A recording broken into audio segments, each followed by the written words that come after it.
भूलकर भी न रखें रसोई घर में ये 3 चीजें, नहीं तो घर में हो जाएगा दरिद्रता का बास। जानने से पहले वीडियो को लाइक और सब्सक्राइब करके हमें प्रेरणा दे। वास्तु शास्त्र के मान्यता के अनुसार रसोई में मां लक्ष्मी और मां अन्नपूर्णा का वास रहता है।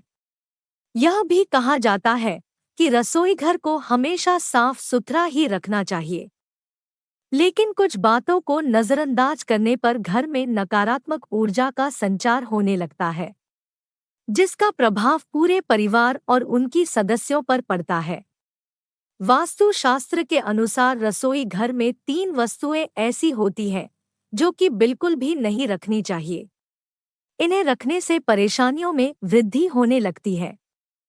पहला, शीशा। घर को सुंदर रखने के लिए कुछ लोग किचन में शीशा लगा लेते हैं, लेकिन वास्तु शास्त्र की माने तो रसोई घर में शीशे का इस्तेमाल नहीं करना चाहिए। ऐसा इसीलिए क्योंकि किचन में चूल्हा अग्नि देव का सूचक माना जाता है। अगर शीशे में अग्नि का प्रतिबिंब दिख जाता है तो घर में अशुभ माना जाता है। इसके कारण घर में आपसी कलह क्लेश हो जाता है। इसी के साथ साथ घर की आर्थिक स्थिति भी बिगड़ने लगती है। दूसरा, गुंथा हुआ आटा।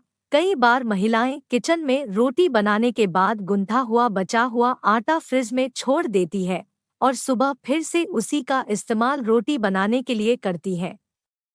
वास्तु के अनुसार यह सही नहीं होता है। रसोई घर में गुंथा हुआ आटा रखने से शनि और राहु का नकारात्मक प्रभाव पड़ने लगता है। इसी कारण से जीवन में अनेक प्रकार की समस्याएं होने लगती हैं। तीसरा, टूटे हुए बर्तन ना रखें। रसोई घर में कई प्रकार के बर्तन इस्तेमाल होते हैं। कुछ बर्तन बहुत इस्तेमाल होने के बाद टूट से जाते हैं, लेकिन कई बार कुछ हद तक टूटे हुए बर्तन का इस्तेमाल हम करते ही रहते हैं। वास्तु के मुताबिक यह अच्छा नहीं माना जाता है। रसोई घर में कभी टूटे फूटे बर्तनों का इस्तेमाल नहीं करना चाहिए। इससे परिवार के सदस्यों के बीच मतभेद में वृद्धि होने लगती है।